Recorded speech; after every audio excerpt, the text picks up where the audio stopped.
ദൈവത്തിന് സ്തോത്രം. ഒരിക്കൽ കൂടെ ക്രിസ്തുയേശുവിൽ ഏവർക്കും സ്നേഹ വന്ദനം.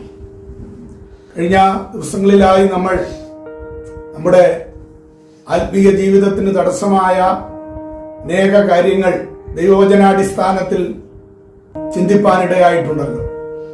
അടുത്തത് ചിന്തിക്കുന്നത് അസൂയ എന്ന മാരകമായ കാർന്ന് തിന്നുന്ന, ശരീരത്തെയും ആത്മാവിനെയും കാർന്ന് തിന്നുന്ന അസൂയ എന്ന മാരകമായ പാപത്തെക്കുറിച്ചാണ്. പുറത്ത് അറിയുവാൻ കഴിയാത്ത പാപമാണ് അസൂയയും പകയും. അത് ഇഞ്ചിഞ്ചായി ആത്മീയതയെ തകർക്കുന്ന പാപങ്ങളാണ്.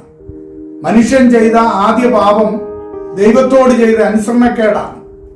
തിന്നരുത് എന്ന് വിലക്കപ്പെട്ട ആ ഖനി ഭക്ഷിച്ചതാണ്. എന്നാൽ രണ്ടാമത്തെ പാപം അസൂയയാണ്. അത് ഹാബേലിന്റെ യാഗത്തിൽ ദൈവം പ്രസാദിച്ചപ്പോൾ കയ്യിനുണ്ടായതായ അസൂയ നിമിത്തം അവൻ ഹാബേലിനെ കൊല ചെയ്യുവാനായിട്ട് ഇടയായി തീർന്നു. ഇത് മനുഷ്യൻ മനുഷ്യനോട് ചെയ്ത ആദ്യ പാപമായിട്ടും നമുക്ക് കാണുവാനായിട്ട് സാധിക്കും. മന്ത്രവാദവും ക്ഷുദ്രപ്രയോഗവും ശത്രു സംഹാരത്തിനായും തകർച്ചയ്ക്കായും മനുഷ്യൻ ഉപയോഗിക്കുന്നത് അസൂയയും വിദ്വേഷവും കൊണ്ടാണ് എന്ന് മനസ്സിലാക്കുവാനായിട്ട് കഴിയും. സദൃശവാക്യങ്ങൾ 23:6 അതുകൊണ്ടാണ് കണ്ണുകടിയുള്ളവന്റെ അപ്പം ഭക്ഷിക്കരുതെന്ന് പറഞ്ഞിരിക്കുന്നത്. ഇടുങ്ങിയ ചിന്താഗതിയാണ് അസൂയയ്ക്കുള്ള പ്രധാനമായ കാരണം. ഒരു കാര്യം നമ്മേക്കാൾ ഭംഗിയായി മറ്റൊരാൾ ചെയ്യുമ്പോഴുണ്ടാകുന്ന ഈർഷ്യയാണ് അസൂയ. അവരന്റെ ഉയർച്ച ഉണ്ടാക്കുന്ന ആ ഉയർച്ചയിൽ ഉണ്ടാകുന്നതായ ആ വിദ്വേഷ മനോഭാവമാണ് അസൂയ. ഇത് ക്യാൻസറിനേക്കാൾ മാരകമാണ് എന്ന് തിരിച്ചറിയേണ്ടത് ആവശ്യമാണ്. നമുക്കറിയാം, ഇന്ന് പല നിലകളിലുള്ളതാകുന്ന മത്സരങ്ങളുണ്ട്. നമ്മൾ പോലും പറയുന്നത്, ആത്മീയഗോളത്തിലും പറയുന്നത് സൺഡേ സ്കൂൾ മത്സരം, അല്ലെങ്കിൽ യുവജനങ്ങളുടെ മത്സരം തുടങ്ങിയതായ കാര്യങ്ങളാണ്. മത്സരങ്ങള് ആഭിചാരം പോലെ എന്നാണ് ദൈവത്തിന്റെ വചനം പറയുന്നത്. ഒരിക്കലും നമ്മുടെ കുഞ്ഞുങ്ങളെ മത്സരത്തിനായിട്ട് അയക്കരുത്.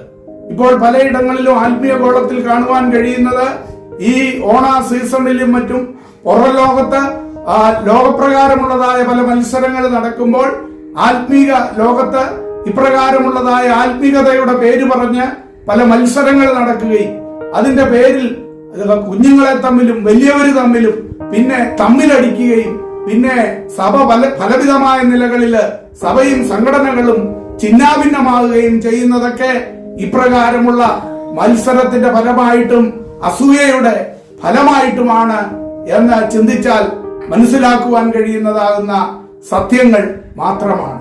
അതേപോലെയാണ് സഭാ നേതാക്കന്മാർ പരസ്പരം മത്സരിച്ച് വോട്ട് പിടിക്കുന്നതാകുന്ന അനുഭവങ്ങള് കാലാകാലങ്ങളിൽ ആത്മീയ ഗോളത്തിൽ നമുക്ക് കാണുവാനായിട്ട് കഴിയും. ഒരിക്കലും അങ്ങനെയുള്ളതായ മത്സരങ്ങൾ ദൈവം ഇഷ്ടപ്പെടുന്നില്ല. അതെല്ലാം അസൂയയുടെ പുറത്താണ് എന്ന് ചിന്തിച്ചാൽ നമുക്ക് മനസ്സിലാക്കുവാനായിട്ട് കഴിയും. നമ്മുടെ പ്രസ്ഥാനങ്ങളില് ഇലക്ഷൻ വേണ്ട എന്ന് നമുക്ക് പറയുവാൻ പറ്റത്തില്ല. കാരണം 10,000 സഭകള് ആയി കഴിയുമ്പോൾ അതിന്റെ നേതൃത്വങ്ങൾ ആവശ്യമാണ്. അതുകൊണ്ട് ഇലക്ഷൻ വേണ്ട എന്ന് നമുക്ക് പറയുവാനായിട്ട് പറ്റത്തില്ല. എന്നാൽ അങ്ങനെ നിൽക്കുന്നവര്, ഒരു 10-20 പേര് നിൽക്കുന്നെങ്കിൽ അവർ ചെയ്യേണ്ടത് എന്താണ്? അവർ വിവിധ പാനലുകൾ ഉണ്ടാക്കാതെ അവർ പറയണം, മറ്റുള്ളവരോട് അറിയിക്കണം, ഞങ്ങളും ഈ ഇലക്ഷന് നിൽക്കുകയാണ്, ഇന്നിന്ന പേര് കൂടി നിൽക്കുന്നുണ്ട്, ബാക്കി 10-20 പേര് കൂടി നിൽക്കുന്നുണ്ട്. നിങ്ങൾ പ്രാർത്ഥിച്ചിട്ട് ദൈവഗത പ്രകാരം അവരാണ് ശ്രേഷ്ഠരെങ്കിൽ അവരെ എടുക്കണം. അവരുടെ നല്ല വശങ്ങൾ പറഞ്ഞുകൊണ്ട് നിങ്ങൾ ഒരു നോട്ടീസ് അടിച്ചു കൊടുത്തു നോക്കൂ, നിങ്ങളെ ജനം മാനിക്കും. അപ്പോൾ അസൂയ കൊണ്ടുണ്ടാകുന്നതാകുന്ന ഇലക്ഷനുകള്, മത്സരങ്ങള്, ഇതെല്ലാം ദൈവം അറിയുന്നു. നമ്മുടെ കുഞ്ഞുങ്ങളെ അവരെ ആത്മീയരാക്കി വളർത്തിയെടുക്കണം. അവരെ അസൂയാലുക്കളാക്കി മാറ്റരുത്. അവരുടെ മുമ്പിൽ നമ്മൾ അമാതൃക കാണിക്കരുത്. പ്രത്യേകിച്ച് മാതാപിതാക്കള്, നേതാക്കന്മാർ അമാതൃക കാണിക്കരുത് എന്ന് നാം ഓർത്തിരിക്കേണ്ടത് ആവശ്യമാണ്. അങ്ങനെ കാണിച്ചാൽ നിശ്ചയമായിട്ടും ദൈവം ന്യായം വിധിക്കുക തന്നെ ചെയ്യും. സദൃശവാക്യങ്ങൾ 14:30 പറയുന്നത്, ശാന്ത മനസ്സ് ദേഹത്തിന് ജീവൻ, അസൂയയോ അസ്ഥികൾക്ക് ദ്രവത്വം എന്നാണ് അവിടെ പറയുന്നത്. സ്വയം ദ്രവിക്കുവാനുള്ള, നശിക്കുവാനുള്ള മാർഗം മാത്രമാണ് അസൂയ എന്ന് തിരിച്ചറിഞ്ഞുകൊണ്ട് തന്നെത്താൻ നശിക്കുവാനും കുടുംബത്തെ നശിപ്പിക്കുവാനും സഭകളെ നശിപ്പിക്കുവാനും ശത്രുകാലങ്ങളിൽ വിതച്ചിരിക്കുന്ന വിത്താണ് അസൂയ എന്ന് മനസ്സിലാക്കിക്കൊണ്ട് തിരുത്തുവാൻ ഇടയായി തീരട്ടെ. ദൈവത്തിൻ കരങ്ങളിൽ ഏൽപ്പിക്കാമല്ലോ.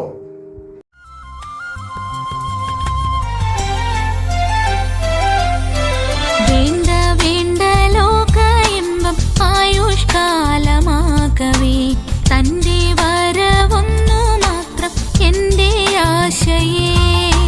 വേണ്ട വേണ്ട ലോക ഇമ്പം ആയുഷ്കാലമാകവേ തന്റെ വരവൊന്നു മാത്രം എന്റെ ആശയേ.